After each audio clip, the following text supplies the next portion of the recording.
Alors, Oui, donc pour répondre à ta question, tu as déjà trouvé, hein. Bon, ici, je vais repasser en affichage normal. Et c'est vrai que la grille de ligne de base, c'est dans affichage, grille et repères, afficher la grille de ligne de base. Voilà. Et à un certain moment, quand on zoome en arrière, elle disparaît. Bon, c'est un seuil qui peut être réglé, en fait, dans les préférences grilles. affichable, le fait que ça affiche à cette Voilà. Ici, dans les préférences grilles, on a le seuil. H et du Hein. Alors, OK.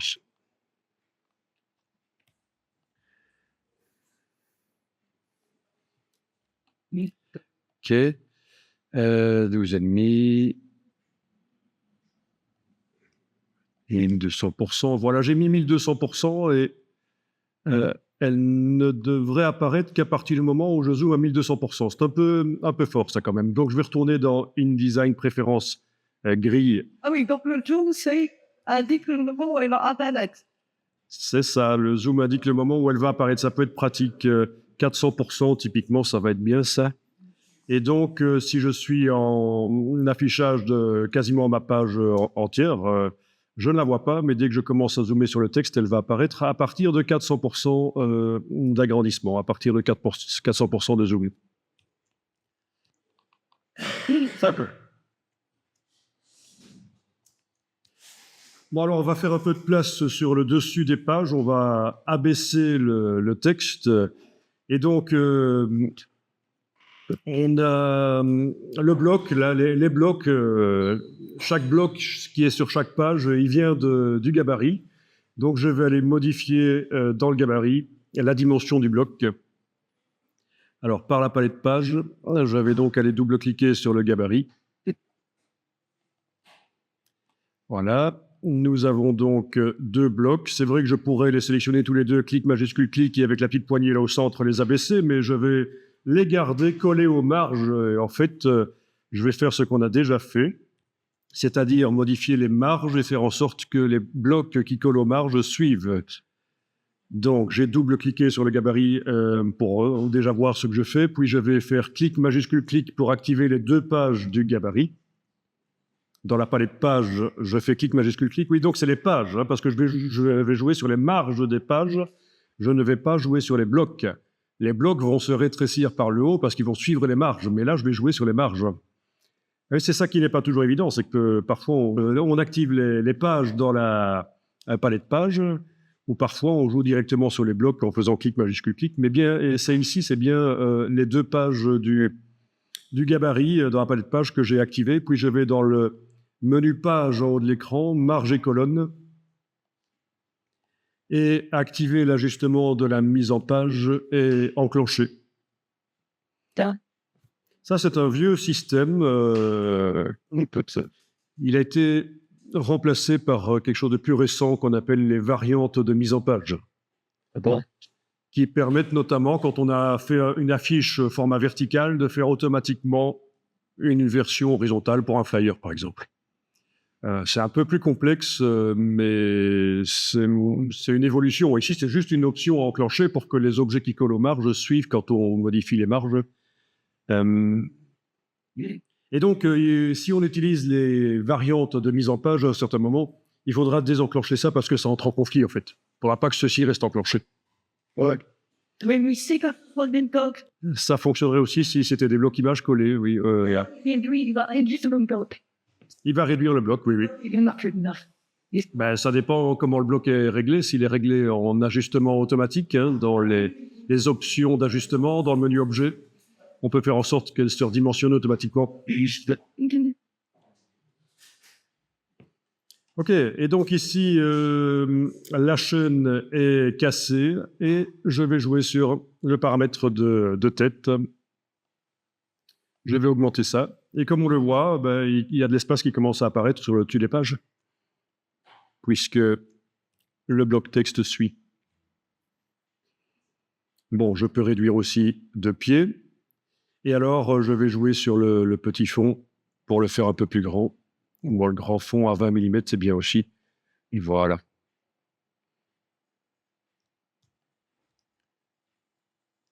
Ok, on peut dire que ça, ces valeurs-là, ça a l'air d'être bien pour mon A4.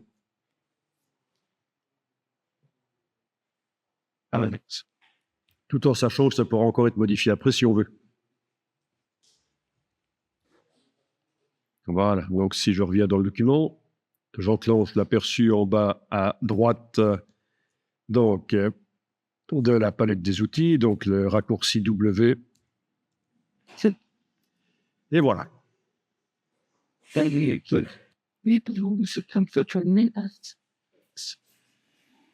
Et alors ici, je vais... OK. Donc, je vais travailler dans le gabarit et je vais aller créer un bloc au-dessus des marges. Donc, avec l'outil texte, je vais aller créer un bloc au-dessus des marges. Bon, voilà. J'ai donc créé un bloc par-dessus. Je vais ici le teinter juste pour que vous le voyez un peu mieux. Temporairement, je le teinte. Dans le gabarit, j'ai créé un bloc texte. Éventuellement, après l'avoir créé, vous modifiez ces poignées de manière à aller le coller aux marges supérieures. Hein?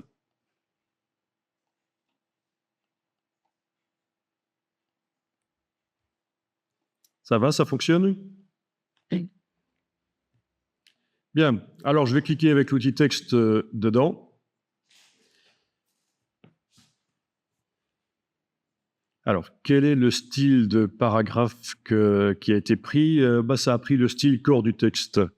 Bon, je vais peut-être redémarrer du style paragraphe standard, en fait.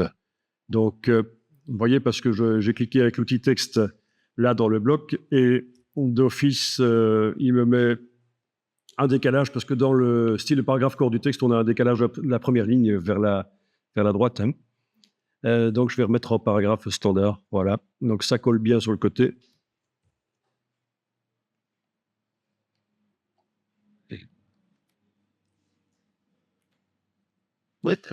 OK.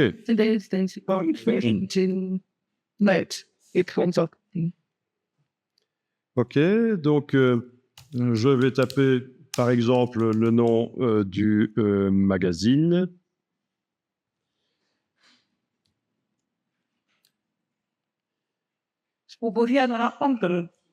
Non, non, absolument pas. On ne va pas dans la page, c'est un bandeau qui va se répéter sur chacune des pages. Voilà. Alors, je vais maintenant, dans le même bloc, faire en sorte que je tape du texte qui s'aligne à droite. Donc, ce sera comme si j'enclenchais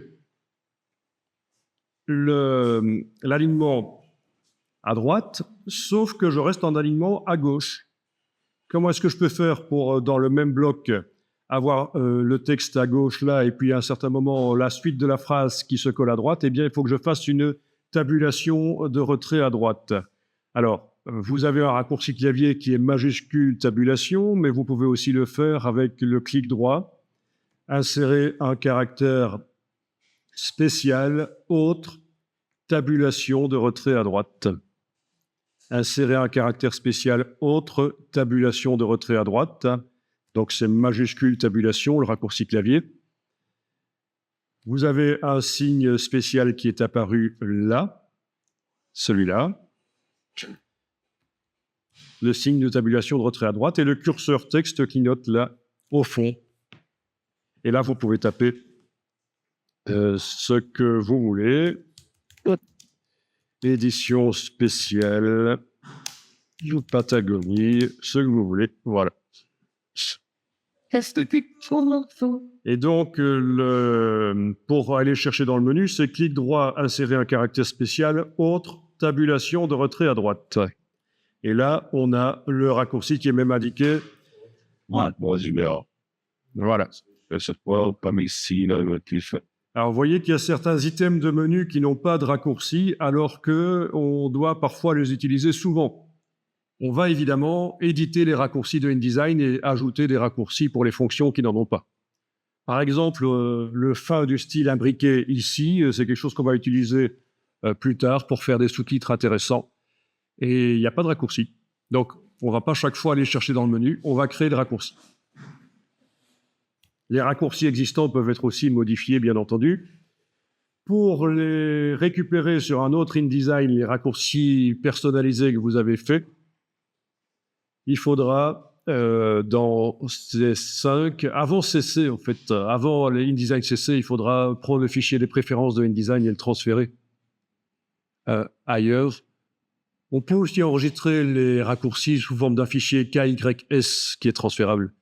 Mais en fait, depuis CC, les choses sont plus simples parce qu'on peut centraliser nos préférences dans le cloud. Donc, typiquement, maintenant, vous pouvez passer d'un ordinateur à l'autre et récupérer toutes vos préférences logicielles, de tous les logiciels de la suite, les récupérer par le cloud. Il suffit de vous connecter sur l'ordinateur avec votre identifiant Adobe et toutes vos préférences reviennent. Une fois que vous avez terminé sur l'ordinateur et que c'est un ordinateur qui était là, vous êtes passé dans une entreprise et vous ne retournerez plus jamais là, vous vous déloguez de votre suite Adobe et donc, voilà, personne n'aura accès à vos préférences. Donc ça, c'est quand même pratique maintenant, les préférences dans le cloud. Mais on y reviendra. OK, donc là, on a créé donc un début de filet, enfin un début de bandeau qui va se retrouver sur chacune des pages. Bien. Alors, j'ai ici un E qui n'est pas accentué. Bon, ça, c'est le genre de choses que Prolexis, si vous l'avez, qui est installé, Prolexis va pouvoir vous corriger. Mais, tiens, Prolexis, où est-il d'ailleurs? Il est là, voilà, oui. OK. Mais sinon, on peut le corriger manuellement ici. Hein. En sélectionnant la lettre, je vais pouvoir le transformer en lettre accentuée. Ouais, il suffit simplement que je tape un E minuscule, voilà, je sélectionne et je vais le transformer en majuscule par menu texte, modifier la casse capitale. Menu texte, modifier la casse capitale, donc je passe d'un E accentué minuscule vers un majuscule. Bien, je vais enregistrer le document parce que ce serait dommage de perdre ça en cours de route, quoi qu'il y ait un système de récupération automatique dans InDesign. Mais on risque de toujours perdre les 5 dernières minutes de ce qu'on a réalisé. D'accord. OK, donc là, j'ai un paragraphe. Le signe ici, c'est un signe hashtag, un signe dièse, mais ça équivaut à un signe de fin de paragraphe, en fait. Donc, on a un paragraphe. On va aller régler le filet. Dans la palette paragraphe, menu texte paragraphe pour avoir la palette paragraphe, par exemple. On va aller dans le menu de la palette paragraphe. Donc, j'ai bien le curseur qui clignote là dans le paragraphe. J'ai bien indiqué que je suis en train de travailler sur ce paragraphe-là. Dans le menu de la palette paragraphe, je vais jusque filet de paragraphe. Et alors, je vais mettre filet en dessous. Donc, je choisis filet au-dessous. Voilà, et j'enclenche. Et j'enclenche aussi l'aperçu.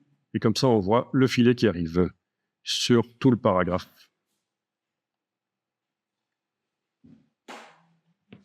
OK, au niveau de l'épaisseur, un peu moins quand même, on va mettre 0,5.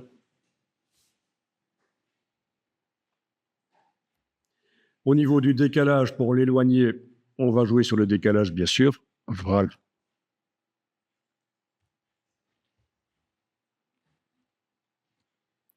OK.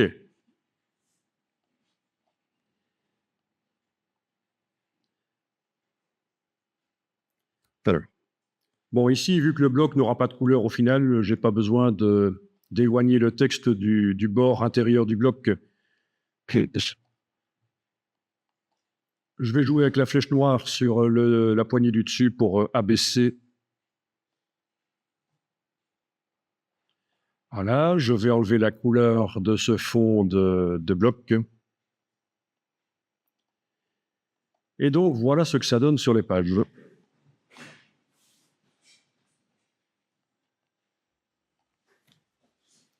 Bon, maintenant, ce serait intéressant d'avoir une police différente de celle du texte. Par exemple, une police bâton, puisque j'ai utilisé une à empattement dans le texte pour bien faire la différence. Une police bâton, pourquoi pas, et amener un peu de variance. Mais en tout cas, ça fonctionne chez vous pour mettre le filet Pas le vrai, donc. Ok, je retourne dans le gabarit. Je vais changer la police de caractère ici, donc.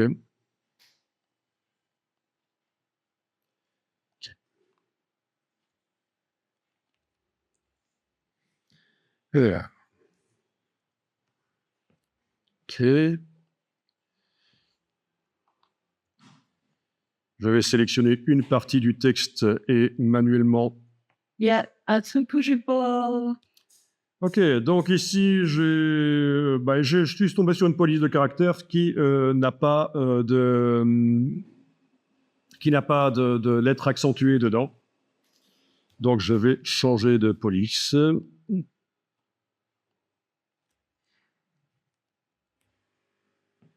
Voilà, donc celle-ci a des accents. Ce sera quand même mieux.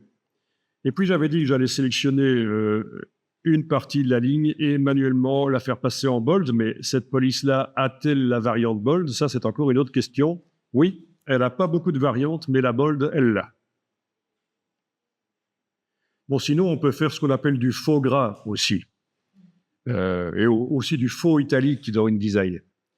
C'est toujours possible si vous avez une police de caractère qui n'a pas de variante gras ou pas de variante italique, c'est toujours possible.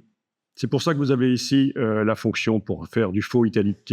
Bah d'ailleurs, typiquement, voilà, on a une police de caractère qui n'a pas de variante italique, mais on pourrait, ça n'est pas très conseillé, ce n'est pas très bien vu, mais on pourrait la pencher, en fait, grâce à cette fonction ici. J'en parle ici parce que ça peut vous servir un jour. Hein. Voilà.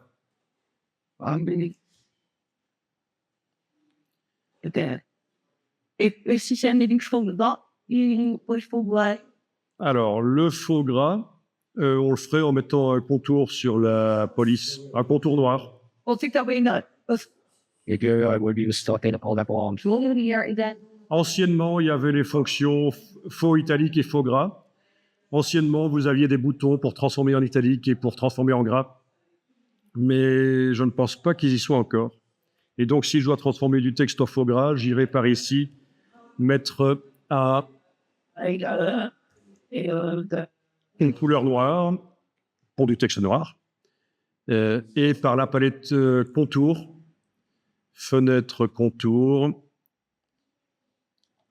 allez modifier ça. Bon, c'est vraiment exceptionnel. Il vaut mieux utiliser une police qui a directement la variante gras, en fait. Hein. OK. Là, je l'ai enlevé. Voilà. Enfin, c'était une petite parenthèse qui peut être intéressante.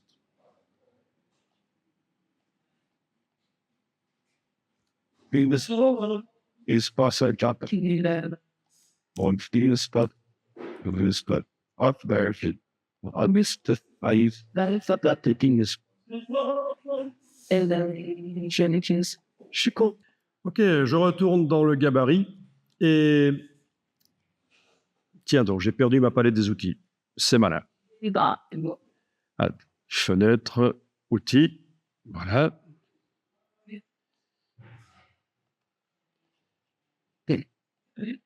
Donc, je vais mettre le même bloc sur la page de droite.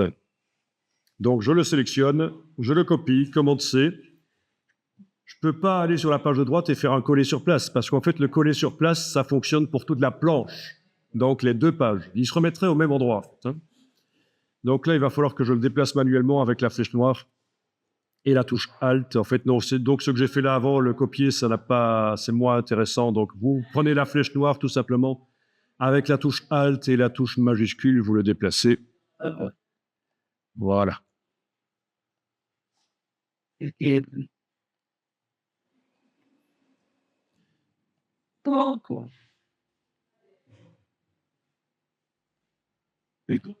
Bon, avoir la même chose sur chaque page, c'est pas génial. Donc, ici, bon,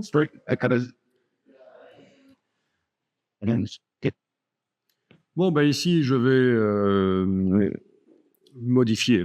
Par exemple, édition spéciale Patagonie sur la page de gauche. Ici, je vais le remplacer par une page de numérotation, de page active. Voilà.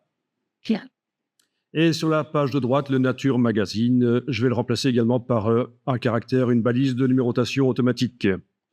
Donc, clic droit, insérer un caractère spécial, marque, numéro de page active.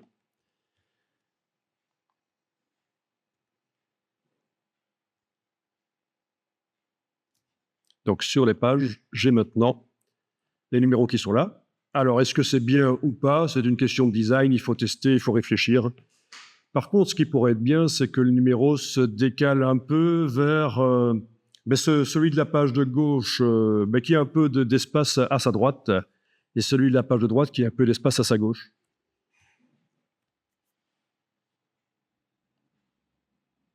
OK.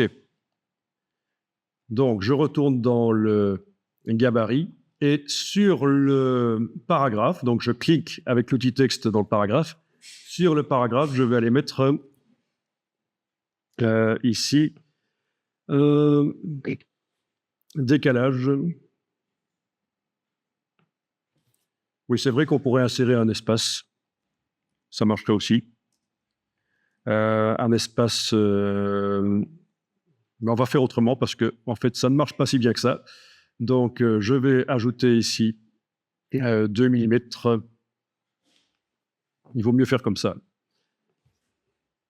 Parce qu'après, quand vous allez faire du rechercher-remplacer pour corriger les doubles espaces, etc., ce genre de petite fantaisie, ajouter des espaces risque de disparaître. Donc voilà, j'ai joué dans la palette paragraphe, j'ai mis 2 mm de retrait à droite. Sur le bloc de l'autre page, je vais mettre 2 mm de retrait à gauche.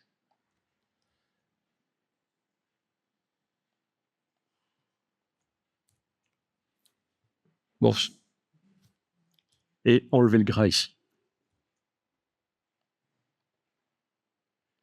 Enlever les gras.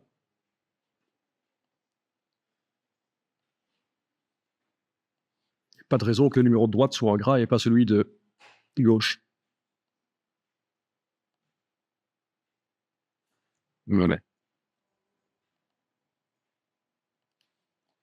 Et donc, voilà.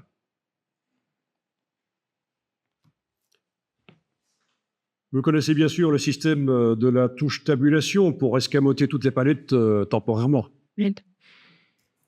Majuscule tabulation pour n'escamoter que les palettes de droite, pas la palette des outils et la palette des options.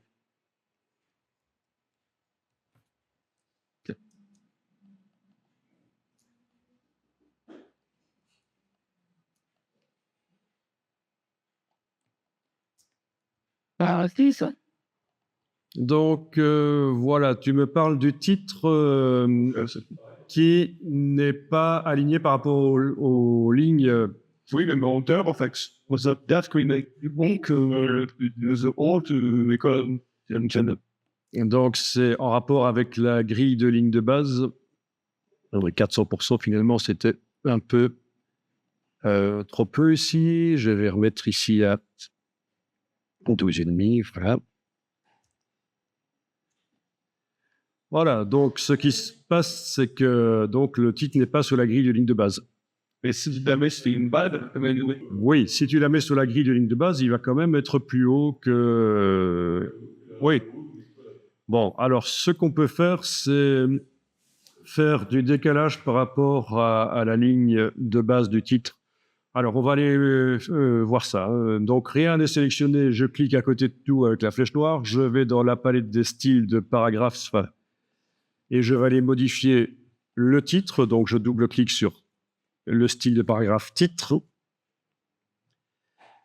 Dans retrait et espacement, première chose, je vais demander éventuellement que la première ligne du titre s'aligne sur la grille de ligne de base.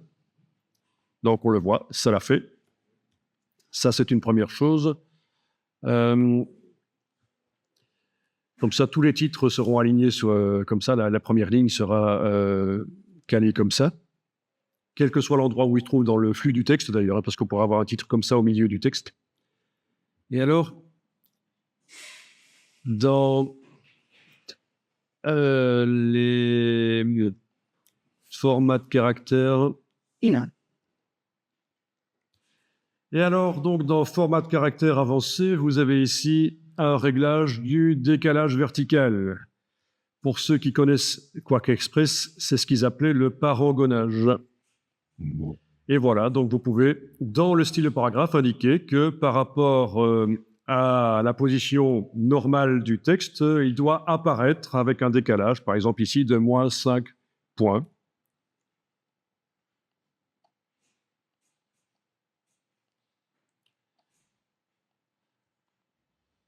Voilà.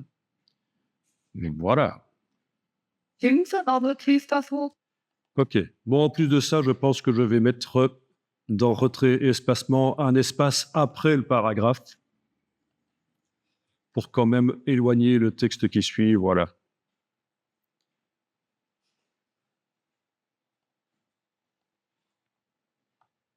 Et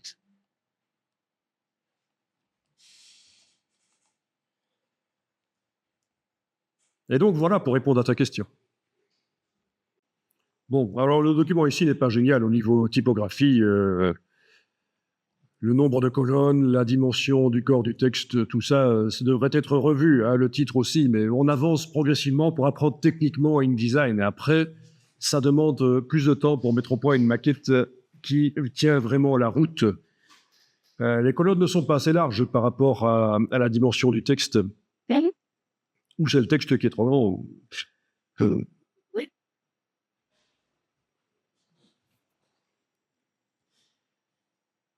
Alors, vous avez toujours vos images en PSD qu'on avait mis au point précédemment.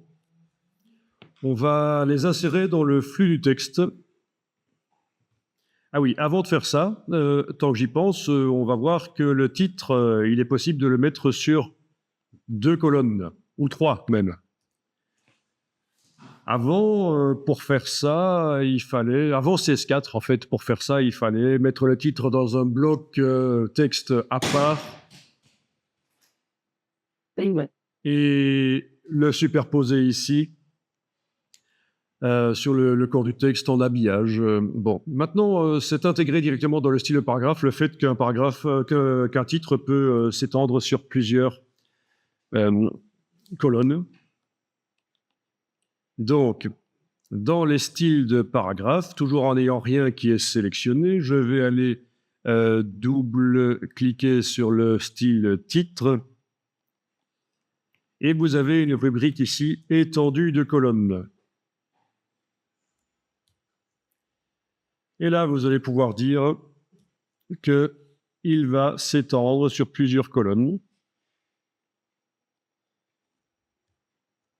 Bon, là, si on choisit tout, ben, il s'étend sur toutes les colonnes. Ça peut être bien. Sinon, vous avez le choix du nombre de colonnes.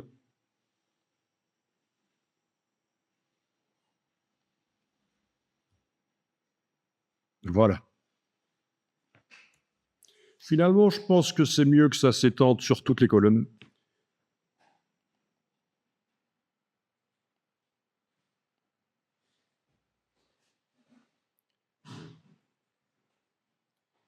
Étendue de colonne.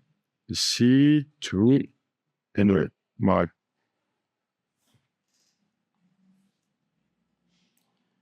Donc, les titres, celui-là et les suivants seront dans le flux du texte, mais systématiquement, ils seront comme ceci,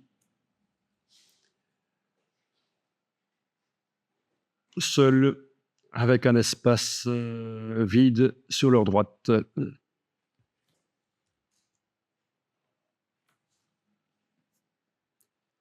Ok. Faut vraiment le sentir. En fait, la mise en page, c'est ça aussi. C'est le feeling. Il faut considérer que c'est un peu comme comme du dessin, de la peinture, une composition. Il faut que ce soit équilibré. Et là, je me dis, tiens, le titre est trop près du filet. Je vais aller double-cliquer dans le gabarit. Je vais aller sélectionner. Ah, ben je vais faire le système qu'on avait fait l'autre jour, c'est-à-dire je vais visualiser le document en 2 fenêtres. Donc, dans une des fenêtres, ici, le gabarit. Dans l'autre fenêtre que j'obtiens par fenêtre disposition, nouvelle fenêtre, menu fenêtre en haut de l'écran, disposition, nouvelle fenêtre. Donc, dans l'autre fenêtre, je vais visualiser le document. Donc, je vais aller modifier le gabarit et voir ce que ça donne dans le document. On l'avait fait quand on avait modifié la numérotation automatique, mais on peut le faire à tout moment, ça. Modifier le gabarit et visualiser ce que ça donne dans le document.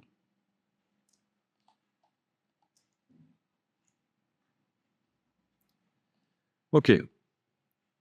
Donc, je suis en train de travailler sur les 2 blocs dans le gabarit. Clic, majuscule, clic. Je vais leur ajouter une marge supérieure, par exemple. Comme ça, ils vont rester collés aux marges roses, là. Les marges roses, ils vont rester collés aux marges du document, mais ils vont avoir une marge intérieure. Objet, option de bloc de texte. Je casse la chaîne ici pour les marges intérieures parce que je ne veux bouger que la marge du dessus. Et j'ajoute donc une marge. Voilà. Et je regarde ce que ça donne dans le document.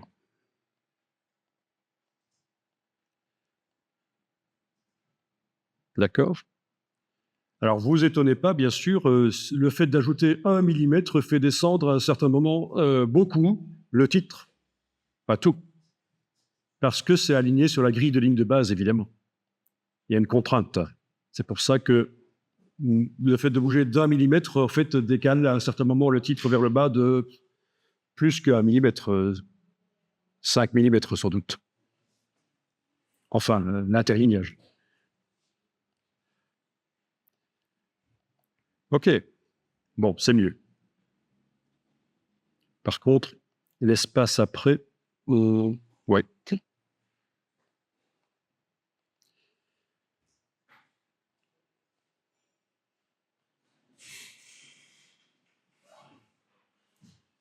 Alors, thanks.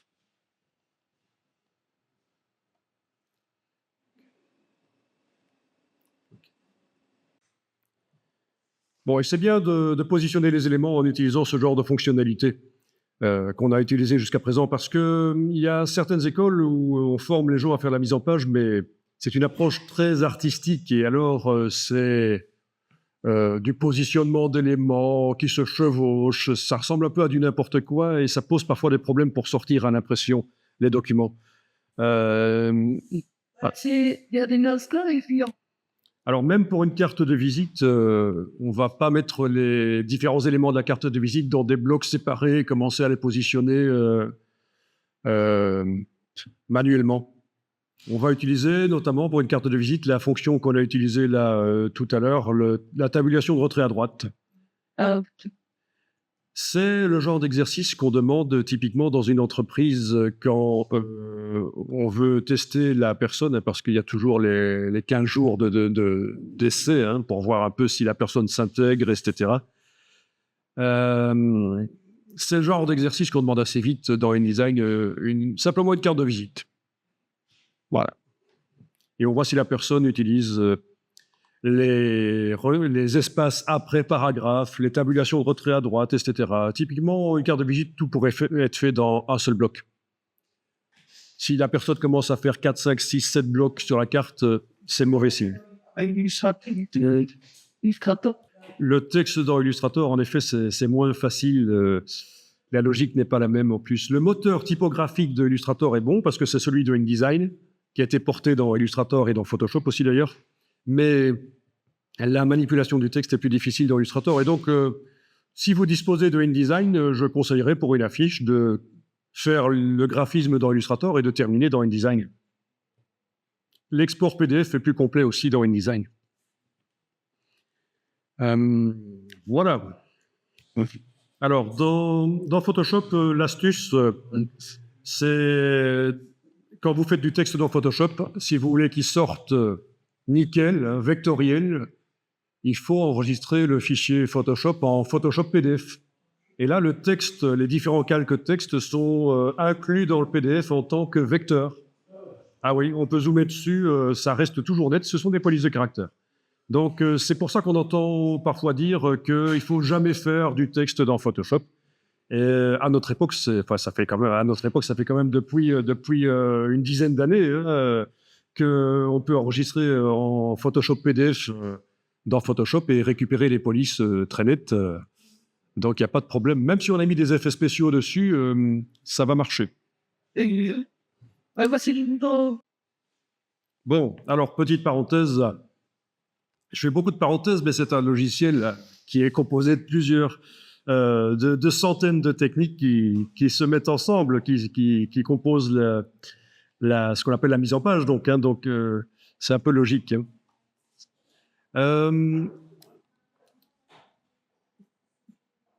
Donc, tout à l'heure, on a fait un E accentué en le tapant d'abord en un E accentué majuscule, en le tapant d'abord en minuscule. C'était donc dans le gabarit. Voilà. Dans le gabarit. On va aller dans le gabarit. La palette de page, elle est où? Okay.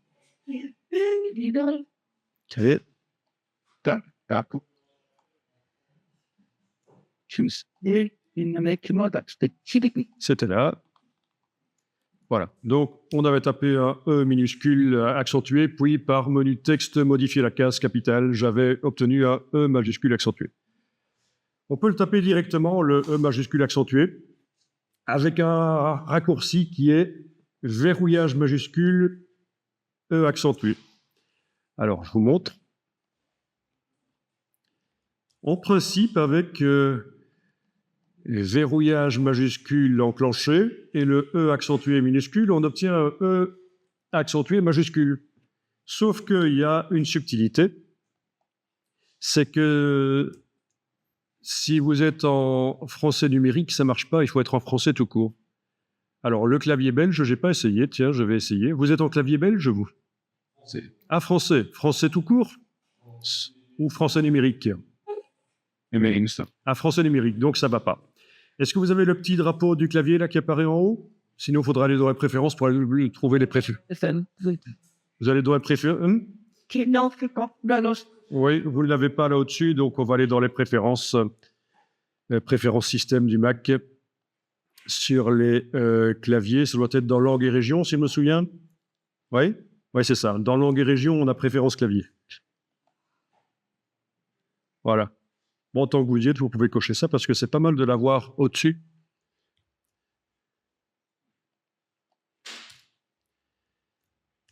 Et alors, il va donc falloir cliquer sur le petit plus pour ajouter dans la liste le clavier français. Français.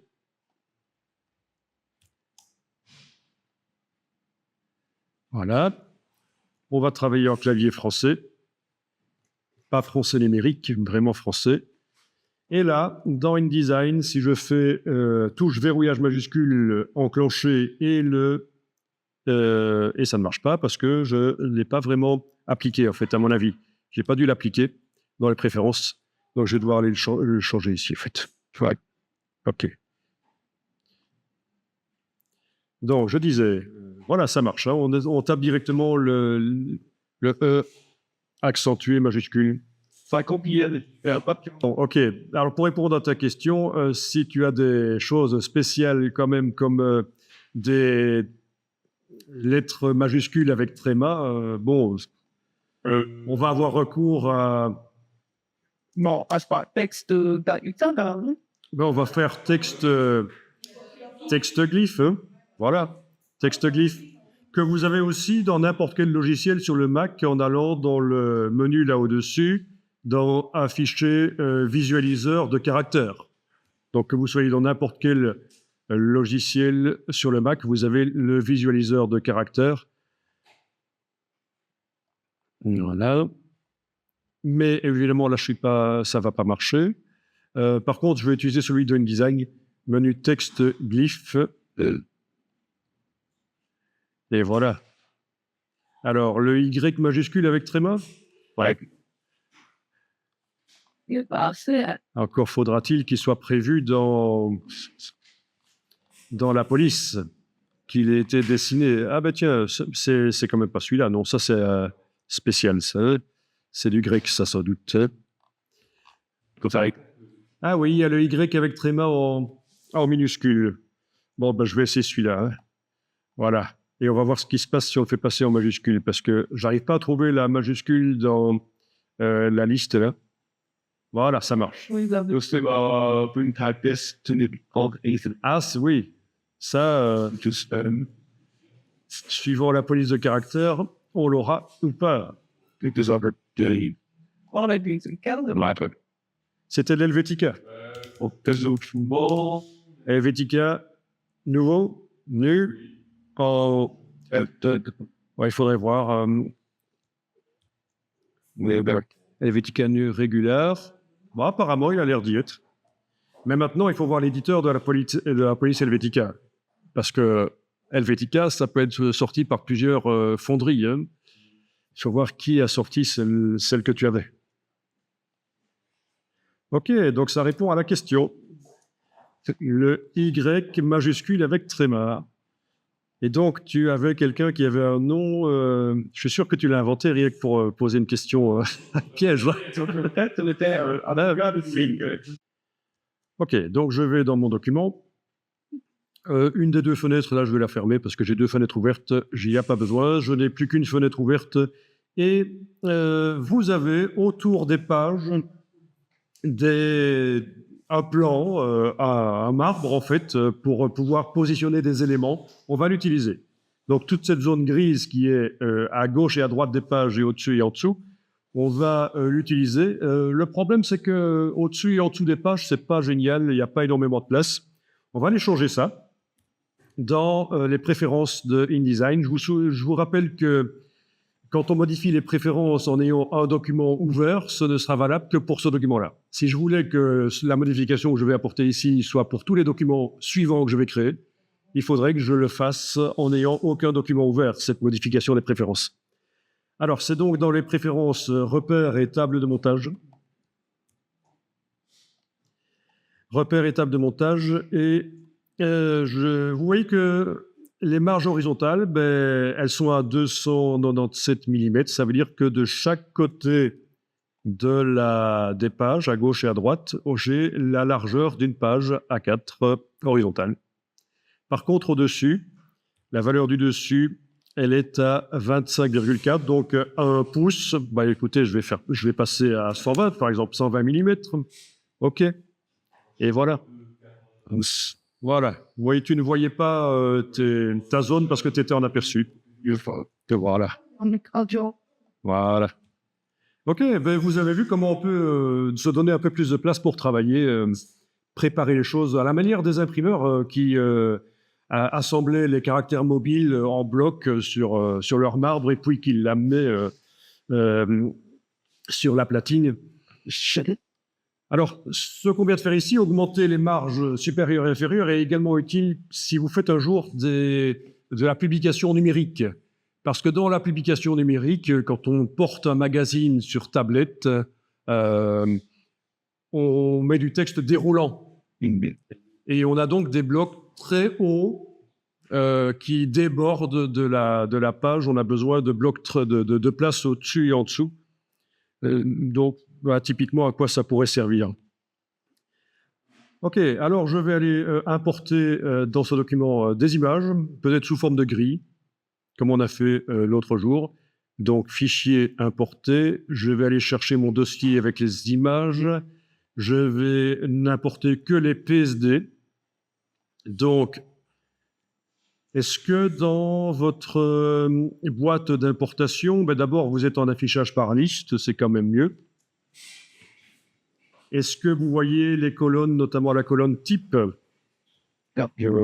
Oui. Sinon, vous faites un clic droit et vous choisissez de l'afficher, le type. Bon, ben on va classer par type alors. Voilà. Comme ça, on a tous les documents Photoshop qui sont réunis les uns à la suite des autres. Ça va être plus simple pour les sélectionner. Donc, clic, majuscule clic. Là, il y a un dossier PSD qui avait été fait par le processeur d'image de Photoshop, mais on l'avait vidé, on avait sorti les images, si vous vous souvenez. OK, donc ouvrir. Et voilà, j'ai les images qui sont là. Et je fais un cliquer, glisser, sans lâcher le bouton de la souris. Je joue avec les flèches haut et bas sur le clavier pour définir le nombre de rangées et de colonnes. Et j'avais 12 images, en fait, donc il me faut au moins 12. Voilà.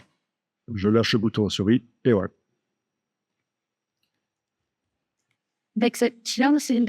Mais voilà, on a amené donc des images sur le marbre là. Et on va pouvoir aller les puiser au fur et à mesure. Bon, il y a aussi la possibilité d'utiliser dans InDesign des bibliothèques. Hein. On a la possibilité de se faire des bibliothèques avec des images dedans. C'est une autre manière de procéder. On peut aussi faire un document avec les images dans un autre document à côté. Alors, je vais revenir un tout petit peu sur la notion de link block, si vous vous souvenez. Le premier jour, on avait dit que la link block, ça permet d'inclure, au moment de l'exportation, inclure des éléments, notamment des gammes couleurs, pas celles créées par Acrobat à l'exportation, mais des gammes couleurs qui vont servir pour l'imprimeur. Donc, et typiquement, il y en a qui sont connus, c'est les gammes Brunner. Alors, gamme Brunner, voilà, que vous pouvez télécharger.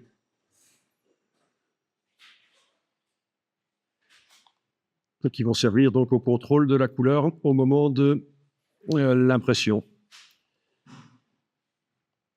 Donc ça, c'est un PDF qui explique le système Brunner. Mais sinon, en tapant gamme Brunner, vous allez les trouver, les barres de contrôle. Et alors, je vous avais dit que la link block sert aussi au moment où on fait un assemblage, fichier assemblage, c'est-à-dire un dossier typiquement pour l'archivage. Les images qui sont sur le plan là de travail en dehors des pages ne sont pas archivées, sauf si la link block va aller les chercher. Bon, on va le faire ici, on va faire ça. On va peut-être faire ça sur le gabarit, quoique, non, ça concerne le document, c'est pas sur le gabarit. On va le faire ça ici. Menu fichier, format de document. Fichier, format de document. On va échanger fond perdu et ligne bloc. Et on va les mettre le maximum de dimension de la ligne bloc qui doit être quelque chose comme 200 mm ou 150. Voilà, 152. Voilà. 152. Ah oui, j'avais enclenché la petite chaîne ici. 152 partout en ligne bloc. OK. Et voilà, vous avez une très grande ligne bloc, beaucoup plus grande que ce qu'on utiliserait si on exporte un PDF pour l'imprimeur. Ici, c'est pour les besoins de l'archivage. Donc, typiquement ici, si je fais fichier assemblage, les 3 images ici seront dans l'archivage, mais pas celles d'à côté, parce qu'elles ne touchent pas la ligne bloc. Voilà. Si je veux qu'elles soient toutes archivées, il faut qu'elles touchent toutes la ligne bloc, comme ça passe. OK?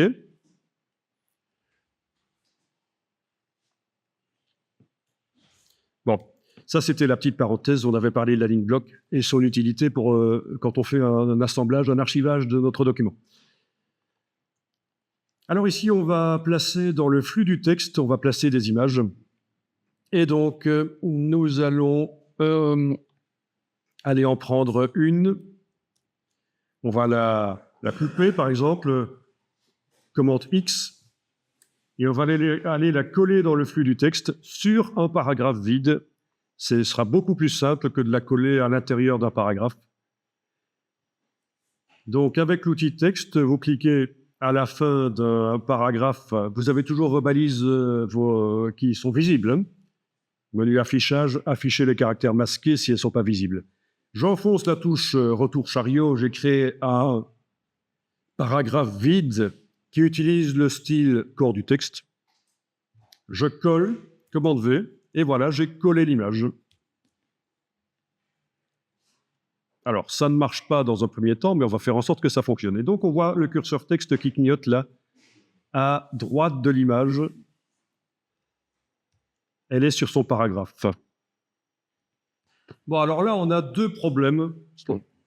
Premier problème, l'image déborde sur le texte qui précède. Peut-être pas à chaque fois, mais en tout cas, chez moi, ça le fait. Et deuxième problème, elle est trop large pour tenir dans la colonne. Et troisième problème, elle n'est pas centrée.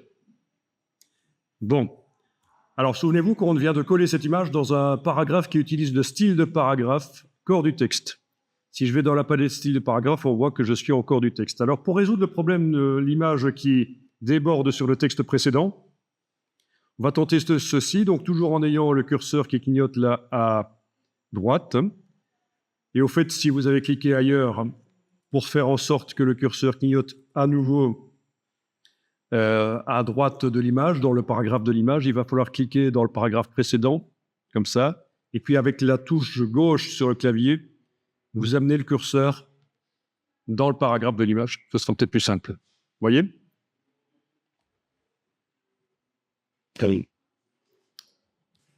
Voilà, donc j'ai le curseur qui clignote à droite de l'image. Je vais la faire passer le paragraphe qui sert de support à cette image. Je le fais passer en paragraphe standard. Vous avez vu, elle passe maintenant, elle ne déborde plus sur le texte qui précède. Ça, c'est un problème habituel. Quand on insère des images dans le flux du texte, elles débordent sur le texte qui précède et c'est la cata si on ne sait pas comment faire. On ne comprend pas pourquoi. Parfois, ça le fait, parfois, ça ne le fait pas. Et donc, voilà, il suffit de repasser en paragraphe standard et ça règle le problème. OK. Donc, j'ai toujours mon curseur qui clignote dans le paragraphe qui sert de base à l'image. Je vais centrer l'image, donc par la palette paragraphe, menu texte, paragraphe. Je vais dire que je centre l'image dans la colonne. Voilà. Ça marche. Alors, si l'image est plus large que la colonne, elle déborde sur le texte qui a été mis avant. Hein. C'est un flux de texte. Le texte de la colonne de gauche est arrivé avant la colonne de droite. Et forcément, l'image de la colonne de droite déborde. Par contre, le texte de la colonne ici arrive après l'image et il vient se mettre par-dessus. Bon, de toute façon, l'image est trop large pour la colonne. On va la réduire. Alors, avec la flèche noire, c'est ça qui est subtil avec les images ancrées. D'ailleurs, quand vous sélectionnez avec la flèche noire, vous avez une encre de navire qui est là, pour dire qu'elle est vraiment dans le flux du texte. Si je retire du texte avant, elle va remonter. Si j'ajoute du texte avant, elle va redescendre.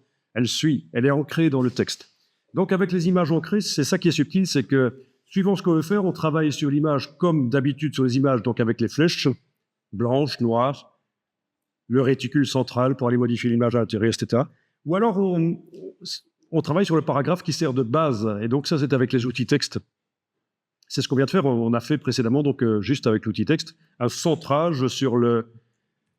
On a centré l'image en jouant sur les paramètres du paragraphe sur lequel elle repose. OK, donc ici, avec la flèche noire, je clique sur l'image pour la sélectionner.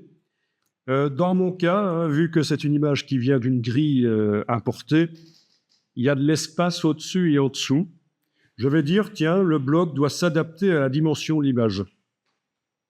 Et pour faire ça, vous faites Objet, Ajustement, Ajuster le bloc au contenu. Objet, Ajustement, Ajuster le bloc au contenu. Et le bloc va se resserrer sur son contenu, c'est l'image qu'elle contient.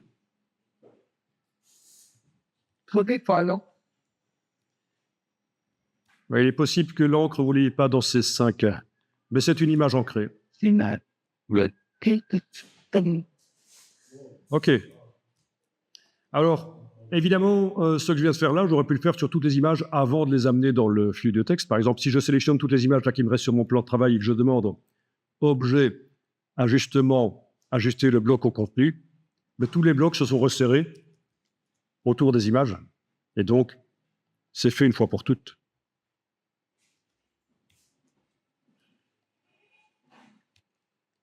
Bien, ici, je vais redimensionner l'image. Donc, je la sélectionne avec la flèche noire. Enfin, je sélectionne le conteneur, le bloc, pas le contenu. Et je prends l'outil de transformation manuelle. Et avec la touche majuscule, je vais aller jouer sur une poignée du coin. Voilà. Je lâche le bouton de la souris, puis la touche majuscule. Et voilà, l'image est plus petite, à peu près de la largeur de la colonne. Elle pourrait être encore plus petite, c'est une question de choix, hein. Ou un peu plus large que la colonne aussi. Ah oui, au fait, si vous enfoncez la touche Alt au moment où vous êtes en train de faire ça, vous allez directement voir l'image qui se redimensionne par son centre.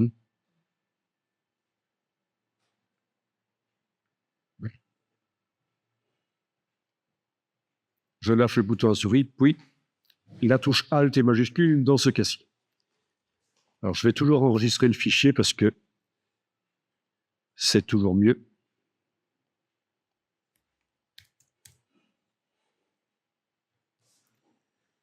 OK. Alors, si je veux modifier l'image à l'intérieur de son bloc, évidemment, avec la flèche noire, je clique sur le réticule central, ou alors je prends la flèche blanche et je clique sur ce bloc. Ou je prends la flèche noire et je double-clique sur ce bloc. Enfin, vous connaissez le système, c'est le système habituel. Donc là, on voit apparaître du cyan qui m'indique que je suis en train de modifier, donc des vecteurs en cyan qui m'indiquent que je suis en train de modifier le contenu. Je prends l'outil de transformation manuelle. Avec la touche majuscule, je vais aller redimensionner. Et la touche Alt éventuellement. Voilà. Avec la flèche blanche, je peux aller repositionner. Donc flèche blanche, aller repositionner l'image dans son bloc. Voilà. Alors, vous connaissez le système dans InDesign. Si avec la flèche, vous gardez le bouton de la souris enfoncé une seconde sans bouger, ça construit une prévisualisation qui vous permet de bouger en temps réel, de voir le positionnement en temps réel. Donc, c'est avec la flèche, quand on clique et qu'on garde le bouton de la souris enfoncé, on a une preview, un aperçu de ce qu'on est en train de faire. On voit la totalité de l'image qui apparaît.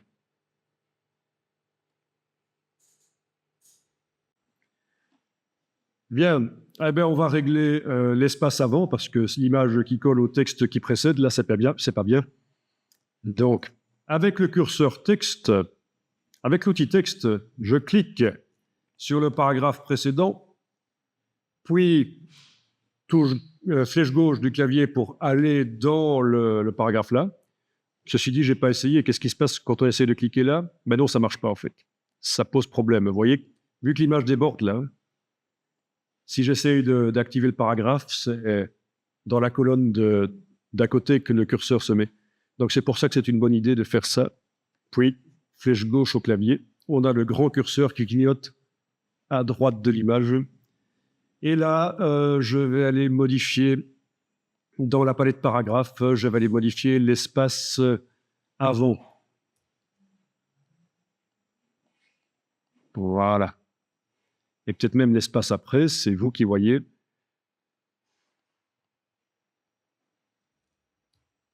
Peut-être.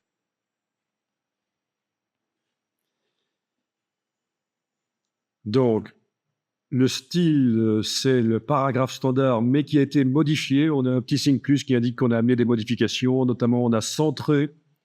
On vient de mettre un espace avant, un espace après.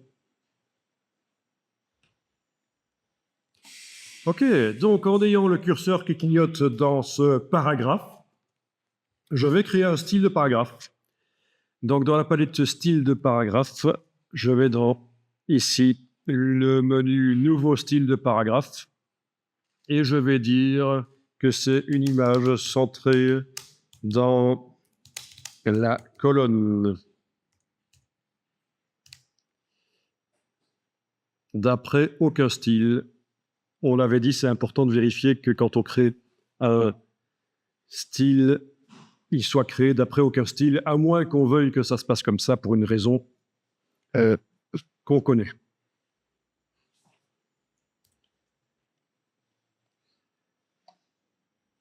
Appliquer le style à la sélection est coché.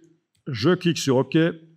Je viens de créer le style image centrée dans la colonne et il a été appliqué à ce paragraphe qui sert de support à l'image.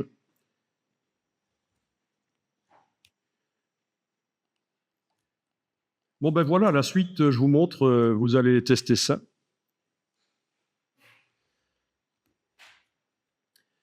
Je me mets à la fin d'un paragraphe, j'enfonce la touche retour chariot, j'ai créé un paragraphe vide, je lui applique le style image centrée dans colonne. Je vais avec la flèche noire chercher une image, enfin je la sélectionne avec la flèche noire, je fais un commande X, avec le curseur texte, je me remets dans le paragraphe vide et je fais un commande V. Et voilà. Si l'image est trop grande, avec la flèche noire, je la sélectionne, enfin son bloc, pas le contenu, mais le contenant, et avec l'outil de transformation manuelle, je la redimensionne. On pourrait les redimensionner aussi toutes avant de les copier-coller dedans. Ça marcherait. Voilà. Je pense que ce serait mieux qu'elles soient plus petites, en fait, hein, les images. Donc, je les redimensionne. Ici, je viens d'utiliser le raccourci clavier de la flèche noire. C'est la touche commande.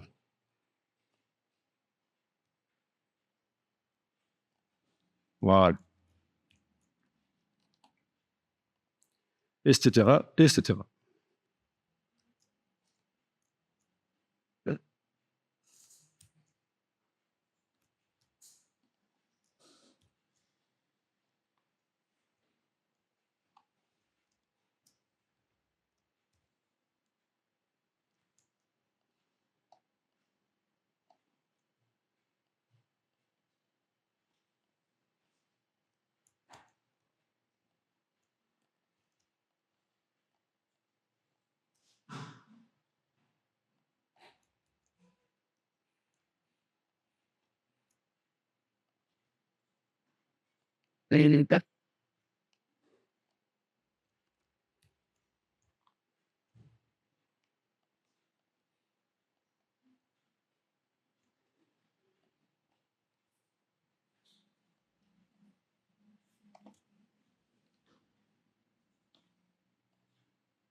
Et donc, si vous supprimez du texte, les images bougent, logique.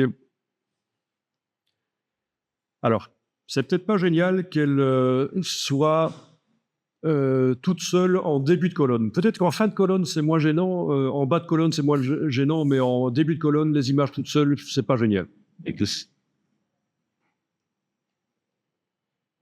Bon, dans ce cas-là, il y a deux solutions. Soit une partie du texte qui est là, vous le transférez, une partie du texte de la première colonne, vous le transférez dans la colonne suivante, manuellement, soit vous faites en sorte que ça se fasse automatiquement. Bon, manuellement, ça reviendrait à mettre une ponctuation et puis à faire un saut de colonne forcé, c'est-à-dire un clic droit, insérer un caractère de saut de colonne. Et voilà, on a forcé une partie du texte à passer à la ligne suivante, à la colonne suivante. Et on a inséré une balise, en fait, qui est une balise de saut de colonne forcé. Si vous voulez annuler le saut de colonne forcé, vous sélectionnez la balise et vous la supprimez, ou alors vous vous mettez sur le texte de la colonne là, juste avant, et touche suppression, ça supprime la balise. Voilà, elle n'y est plus. Elle était là. Ok, je recommence. Hein. Pour forcer du texte à passer à la colonne suivante, clic droit, insérer un caractère de saut de colonne. Donc après avoir cliqué juste avant le texte qu'on veut faire passer à la colonne suivante, clic droit, insérer un caractère de saut de colonne, et le texte passe à la colonne suivante. Ça fonctionne aussi, comme vous avez vu, pour des blocs, des pages, ce genre de saut. Alors ça, c'est intéressant de savoir que ça existe, mais le problème, c'est que si on va ajouter ou enlever du texte dans un document, tous nos sauts de colonnes manuels risquent de ne plus être valables. Ouais. Donc, il vaut mieux essayer de faire ça de manière automatique. Il vaut mieux laisser InDesign gérer ces espèces ce flux, cette répartition du texte dans les colonnes. Donc, je supprime la balise. Ah.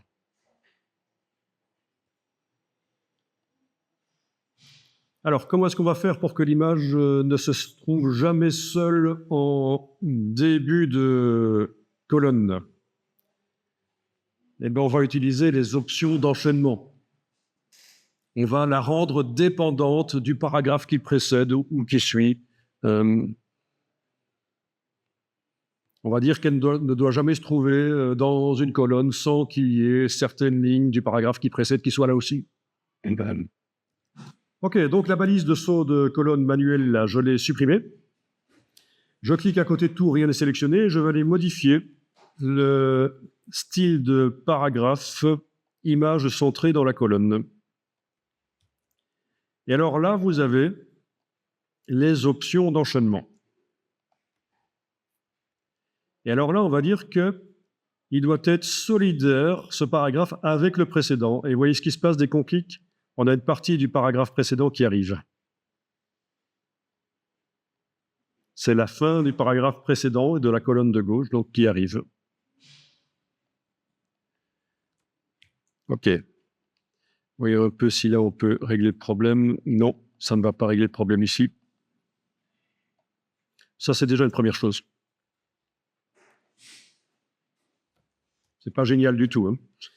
Mais au moins, elle n'est pas toute seule. Elle ne commence pas la colonne, ça c'est sûr. Et voilà, les autres non plus d'ailleurs. Puisqu'elles utilisent le même style de paragraphe, elles ne commencent plus la colonne toute seule.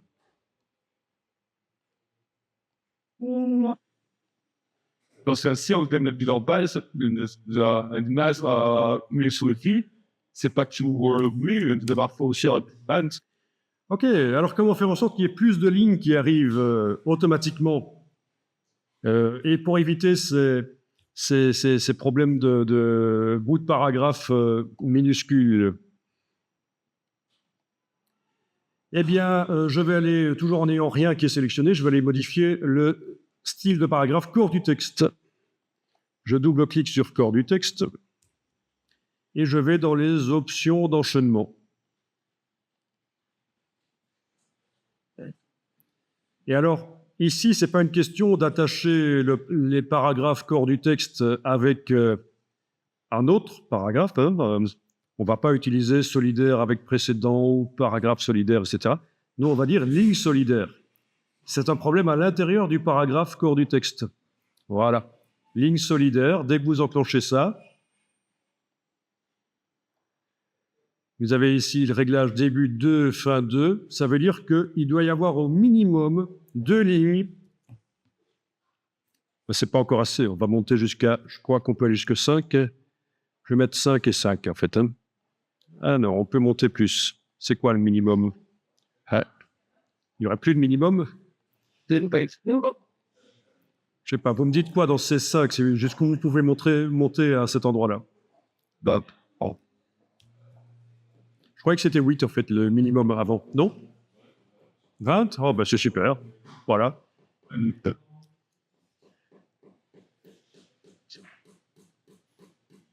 Non, je dois confondre avec l'autre réglage ici alors. Ok.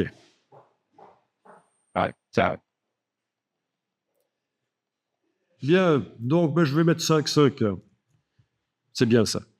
Et comme vous voyez, ça fonctionne. Le paragraphe qui précède l'image doit toujours être à côté de l'image. Parce que j'ai été joué sur le style de paragraphe image centrée dans le texte en disant qu'il doit être attaché au paragraphe précédent. Le paragraphe précédent, c'est le style corps du texte, et je viens d'aller dire qu'il doit y avoir au minimum 5 lignes à la fin dans la colonne suivante, ou la page suivante d'ailleurs. En tout cas, il doit pas y avoir des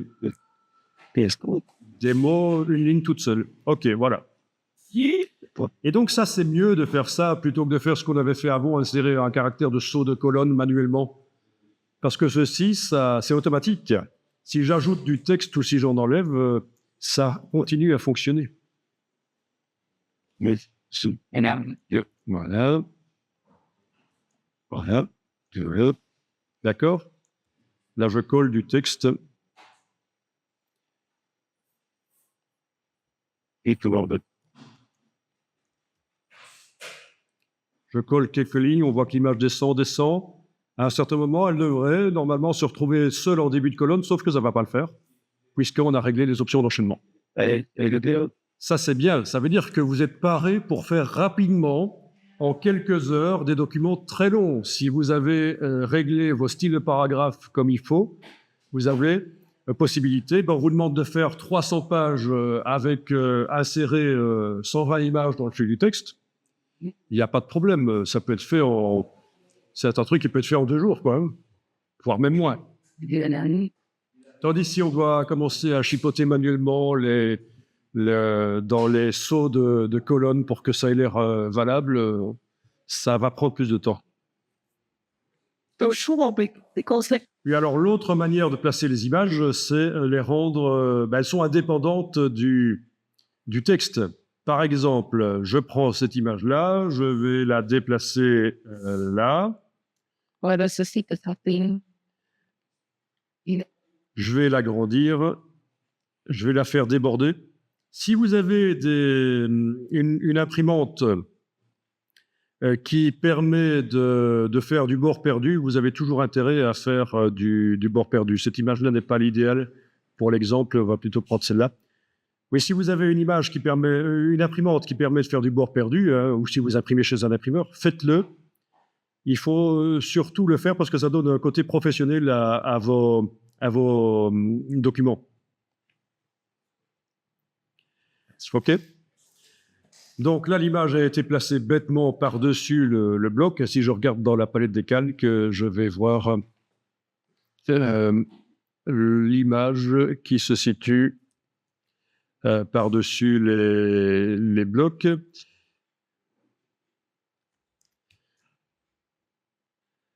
Il va falloir enclencher l'habillage. Menu texte, pardon, menu fenêtre, habillage de texte.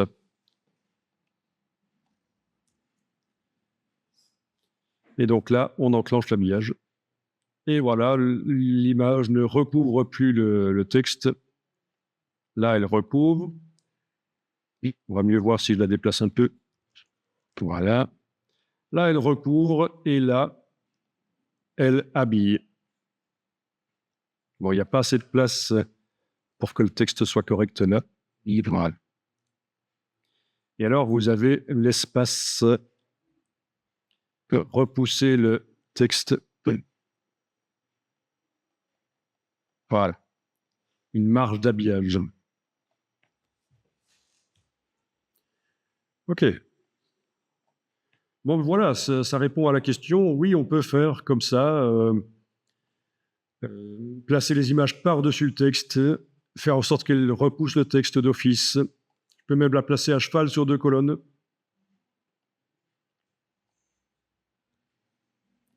Comme ça, voilà.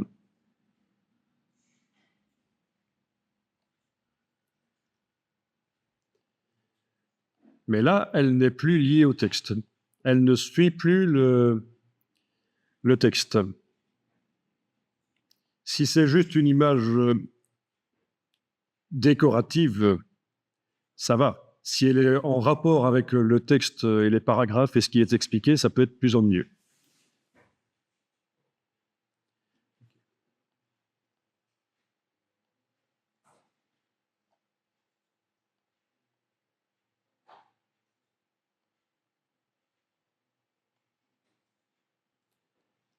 N'hésitez pas à recadrer les images.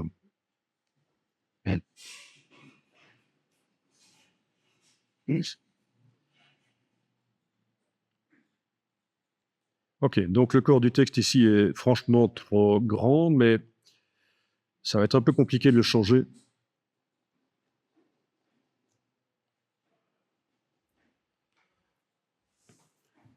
Ok, ça va?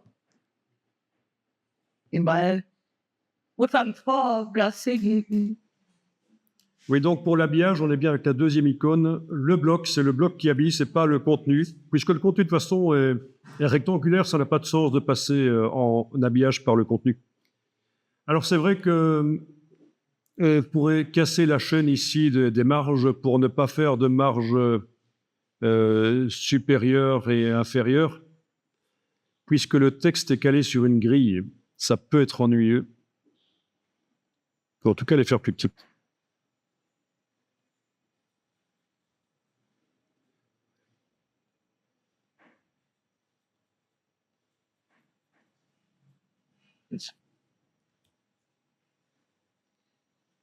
Test.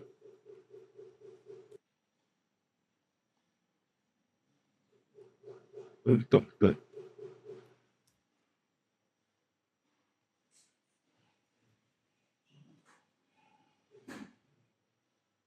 chouette. Hop.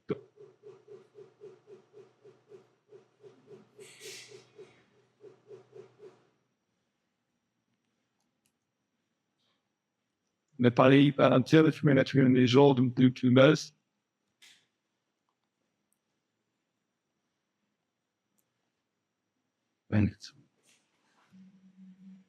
Ok, vous enregistrez bien le document et on va maintenant parler des styles d'objets.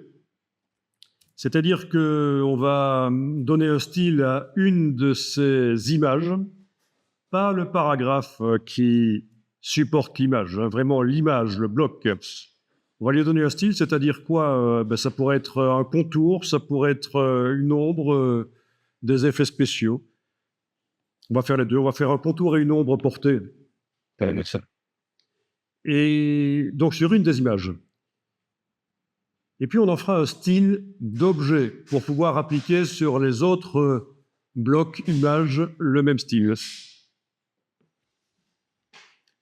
Donc vous sélectionnez avec la flèche noire une des images, un des blocs conteneurs. On va indiquer qu'on fait une couleur de contour. Donc dans la palette des outils, vous mettez le contour en avant-plan.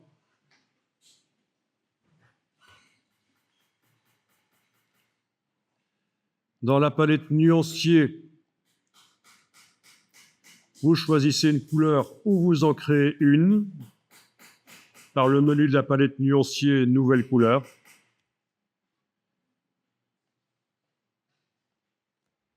Donc ici, je vais créer une couleur en quadri, par exemple. Une fois que vous avez votre couleur, vous pouvez modifier l'intensité lumineuse de la couleur. Vous connaissez sans doute le système avec la touche majuscule. Quand on bouge un des curseurs, ça les bouge tous. La couleur reste la même, mais son intensité lumineuse change. C'est avec la touche majuscule. OK. Donc, cette couleur a été créée et elle vient d'être appliquée sur le bord de l'image et je vais aller dans la palette contour pour modifier l'épaisseur du contour. Bien sûr, vous avez là au-dessus, toujours dans la palette des options, de manière contextuelle, vous avez des morceaux de plein de palettes qui se retrouvent. Donc, je pourrais aller dans la barre des options là au-dessus, mais j'aime autant aller directement dans la palette d'où ça vient réellement. Voilà.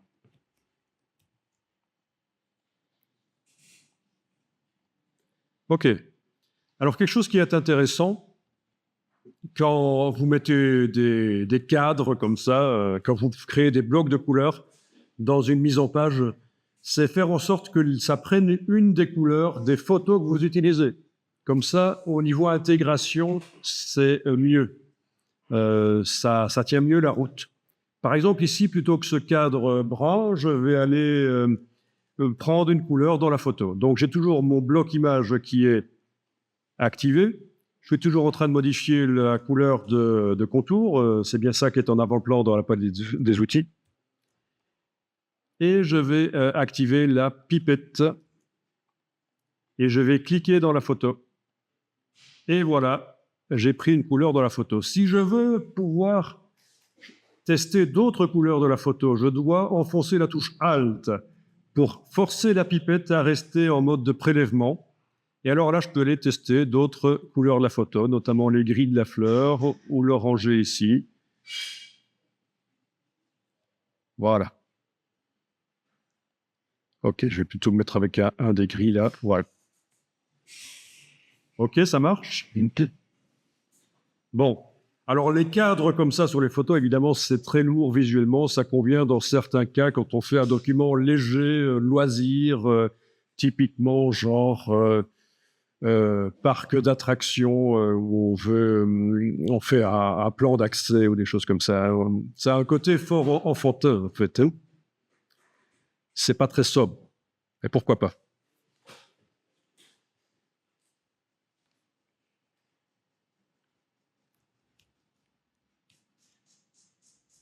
Ok.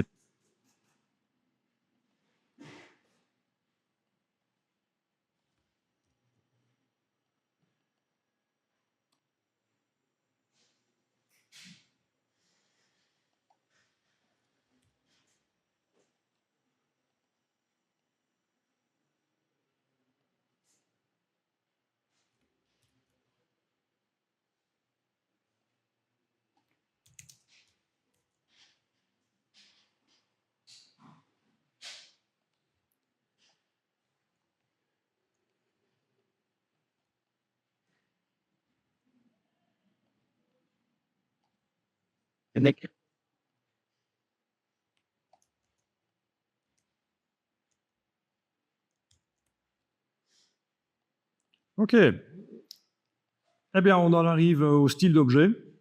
Ah oui, j'ai oublié de mettre une ombre. J'avais dit que je mettrais une ombre. C'est lourd, les ombres. Hein. Il vaut mieux éviter, mais bon, ça dépend ce qu'on veut faire encore une fois comme document.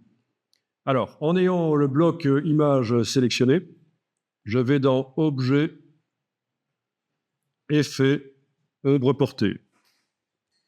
Donc, Objet, Effet, Ombre portée. Alors, on dit qu'en général, pour l'impression, une ombre de 40%, c'est ce qui passe bien en général. Donc, à la place de 75 ici, je vais mettre 40. Touche tabulation pour valider. Et voilà une ombre à 40%. Elle sera mieux que ça en sortie finale. Pour l'instant, c'est une prévisualisation. Vous avez le réglage de l'angle et de la distance si vous voulez. Si vous voulez que toutes les ombres de documents subissent le même angle et la même distance, il faudra cocher « Utiliser l'éclairage global ». C'est pour le cas où vous faites des ombres ailleurs dans le document, notamment sur les titrages, etc. OK.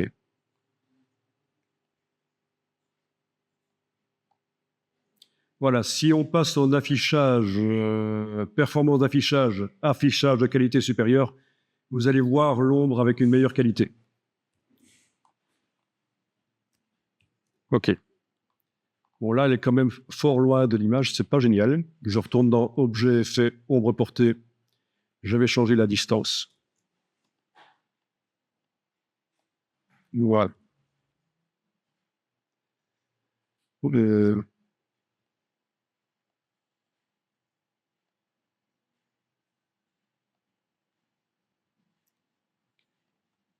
Enfin voilà, en tout cas, un bloc qui a subi deux modifications, un contour et une ombre portée.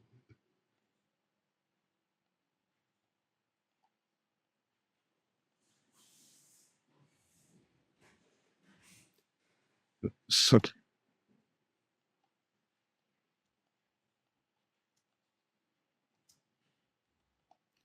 Alors, je sélectionne le bloc. Ah, tiens, mon ombre a disparu. Qu'est-ce que j'ai fait pour qu'elle disparaisse? Objet, effet, ombre portée.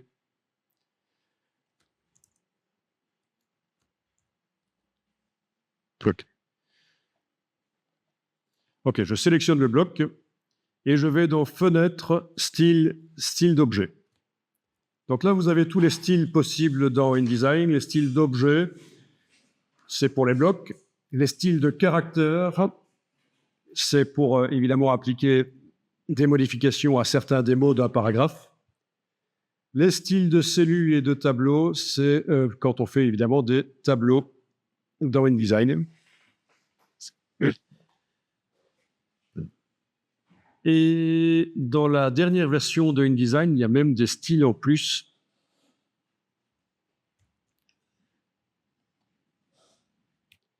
Oui, au niveau des tableaux, la dernière version 2015 de InDesign apporte des choses en plus, notamment au niveau des cellules avec les images. Donc les cellules graphiques. Mais bon, ça c'est vraiment la toute dernière version 2015 qui vient de sortir. Ok. Donc, style d'objet. Pour l'instant, on est en sans style d'objet, mais modifié. On a le petit signe plus. On va créer au départ de ce bloc actuellement sélectionné, on va créer un style d'objet. On va donc dans le menu de la palette style d'objet et on demande nouveau style d'objet. Voilà, et je vais appeler ça bloc image centrée dans la colonne. Donc tout à l'heure, j'avais créé un style de paragraphe qui s'appelait image centrée dans la colonne. C'était le style de paragraphe. Ici, c'est sur le bloc. Et je l'appelle bloc image centrée dans la colonne.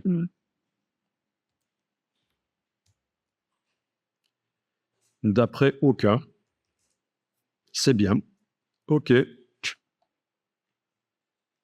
Ah oui, l'option appliquer le style à la sélection n'était pas cochée, donc mon style a été créé, mais il n'est pas appliqué à cette image-là. Donc je l'applique, voilà, manuellement. L'option là dans la création de style d'objet, appliquer le style à la sélection n'était pas cochée visiblement.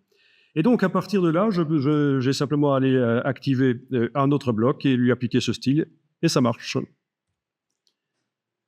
Même un bloc qui n'est pas dans le flux du texte, hein. N'importe quel bloc, ça marchera. Même un bloc texte, ça fonctionnerait. Voilà. Ah oui, évidemment, vu que l'habillage n'est pas indiqué dans le style, si je l'applique sur cette image-là qui est habillée, elle perd son habillage. Donc je vais annuler ça. Voilà.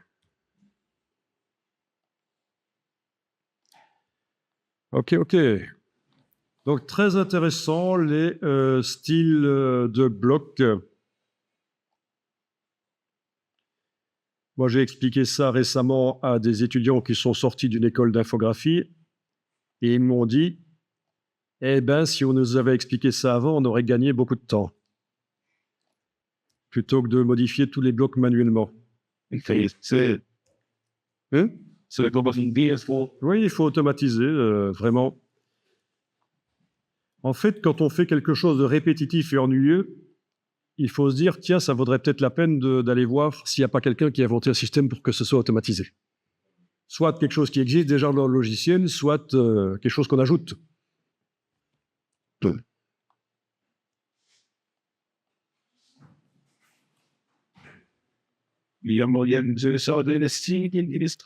Ah, bien sûr, oui, les styles.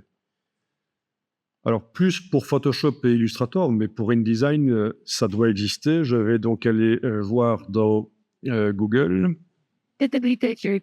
Ouais.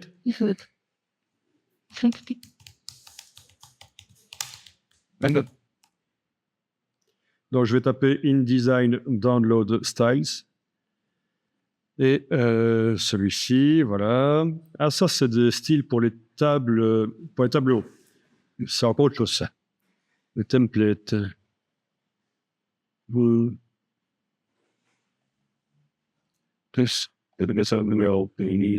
C'est plus rare, hein?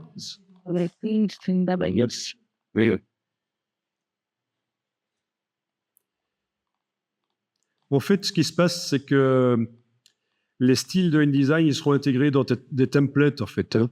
Ce que vous allez souvent trouver, c'est des documents de départ déjà tout faits. Et ils vont intégrer des styles de paragraphes, de caractères, d'objets. Oui, c'est ça, en fait. C'est pour ça qu'on ne trouve pas... beaucoup de styles à télécharger. Voilà. Donc, je tape InDesign Download Template et je tombe sur plein de choses, voire même des gratuits.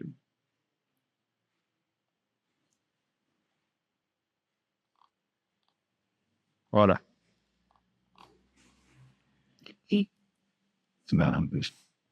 C'est vrai que ça peut être intéressant de démarrer de template. Plutôt que de réinventer la roue à chaque fois, ça peut être intéressant de démarrer de template.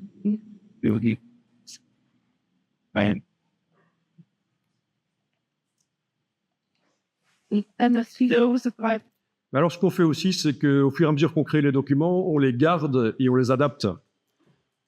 Si on doit démarrer un document, surtout avec la nouvelle fonction dans la palette page, la fonction de variante de mise en page, en fait. Hein. La fonction de variante de mise en page permet d'adapter les formats le plus facilement.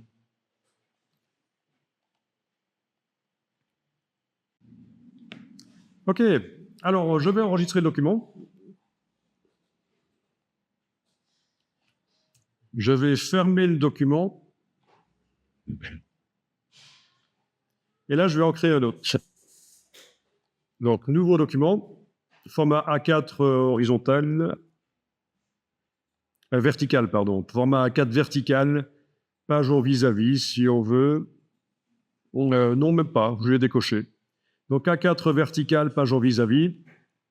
Nombre de pages, je vais dire que je vais en faire 6 dans un premier temps. OK. Et alors, dans la palette style d'objet, le style que j'ai fait dans l'autre document n'existe plus, évidemment. Les styles de paragraphe non plus. Style de paragraphe, on redémarre de zéro. Mais vous avez la possibilité d'aller chercher des styles dans d'autres documents. Par exemple, les styles de paragraphe, je vais dans le menu de la palette style de paragraphe et je dis « Charger des styles de paragraphe ». Charger tous les styles de texte, ça va simplement charger à la fois les styles de paragraphe et de caractères. Mais on n'avait pas de style de caractère de toute façon dans l'autre document qu'on vient de faire. Donc je vais demander « Charger des styles de paragraphe » et je vais aller chercher mon document que j'ai créé là. Il est là, 17... chez moi, c'est la version 17. Voilà, aujourd'hui, 11h31 et il est 11h33. Donc c'est bien le dernier que j'ai enregistré. Donc c'est bizarre, mais on ouvre un document InDesign, mais en fait, ce qu'on ouvre, c'est uniquement les styles. Alors, il y a une boîte chargée les styles qui arrive. Et il arrive parfois que des styles qui existent déjà dans votre palette des styles là, du document portent le même nom que des styles que vous importez. Typiquement, c'est le cas ici avec paragraphe standard. Et vous avez le choix d'utiliser le style du document que je suis en train d'importer ou alors de renommer automatiquement le style. Mais de toute façon, je peux aussi le décocher. Il n'est pas importé celui-là. C'est pas intéressant celui-là. Je vais juste importer les 3 styles que j'avais fait. OK. Et voilà.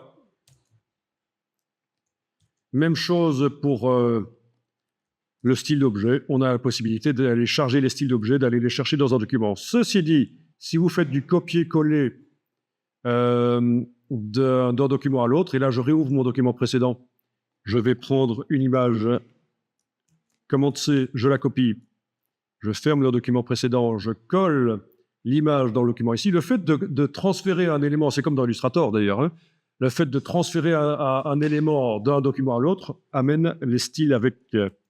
voilà. Et je peux supprimer, mais le style reste.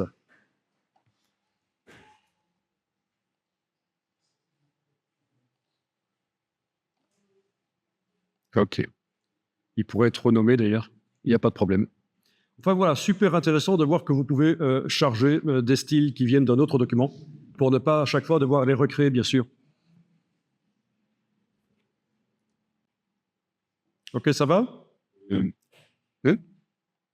OK, donc je prends la palette des outils, je crée un bloc texte.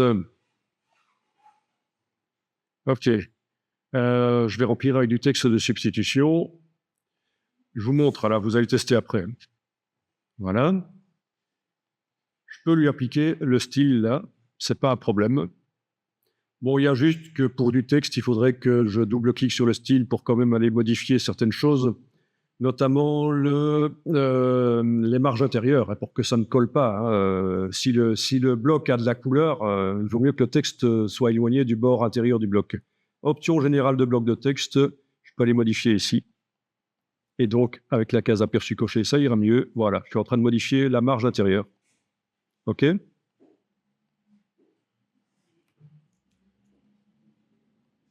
Voilà.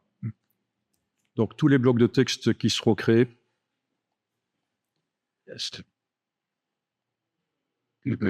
Si je leur applique sur eux le style, voilà ce que ça donne. Au fait, le nom du style devrait être aussi renommé. Hein.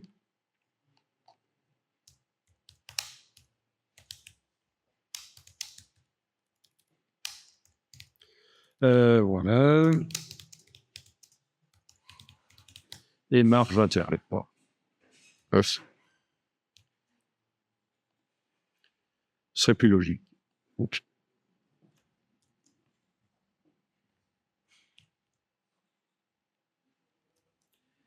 Ah oui, intéressant. Bon, bah écoutez, faites ça. Hein. Essayez de charger d'une manière ou d'une autre, d'amener le style que vous aviez mis au point pour l'autre document, là, le style de bloc, vous l'amenez dans un nouveau document et vous l'appliquez à des blocs de texte. Et vous modifiez la marge intérieure.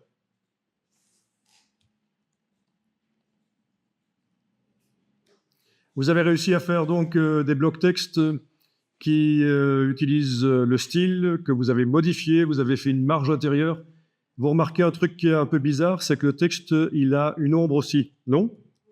Ah ben oui, parce qu'en fait, l'ombre, elle est mise sur le bloc. Et le contenu du bloc subit l'ombre. Si je veux que l'ombre ne se mette que sur le contour, il va falloir aller changer le style ici. Le style, le style, les effets sont pour l'objet, voilà, c'est ça, c'est ici en fait. Hein. Effet pour l'objet.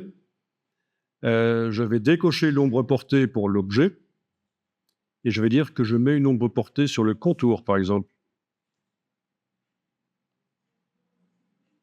Voilà. Il va falloir la paramétrer. En cliquant sur le mot ombre portée. Ouvre. Eh oui. Mais au niveau lisibilité, c'est mieux si on n'a pas d'ombre sur le texte, en fait. OK. Alors, voyons un peu ça. Les styles d'objets. Style d'objet ici, voilà. Alors, si j'essaye de faire un bloc image, enfin un bloc comme ceci, un bloc graphique, vous voyez que d'office, le bloc graphique, il prend le style d'objet en question. Et si ça ne m'intéresse pas, ben je dois chaque fois aller sélectionner les blocs et leur dire non, non, tu ne prends pas le style, oui, il faut prendre ça. Bon, pourquoi ça fait ça? Ben parce qu'en fait, dans la palette des styles d'objets, il est pré-réglé, il est dit que quand j'utilise cet outil-là, il doit utiliser le style graphique bloc, bord bleu et ombre. C'est cette icône-là, en fait. Donc, le fait que l'icône-là soit là, quand je dessine un bloc graphique, il prend le style d'office qui a cette icône-là. Voilà. On la déplace sur le 100. Et à ce moment-là, les blocs que je crée n'ont pas ils ont le style 100. Donc c'est intéressant, vous pouvez, en déplaçant les icônes ici, celle du bloc texte d'ailleurs aussi, que je pourrais déplacer là-dessus, voilà. Comme ça, d'office, quand je fais un bloc texte, il va prendre le style bloc bord bleu. Enfin, vous pouvez déplacer les icônes pour dire, tiens, d'office, quand je crée un bloc, il doit prendre ce style-là. Voilà. Et on pourrait avoir des dizaines de styles et au fur et à mesure changer l'icône au fur et à mesure de ce qu'on veut.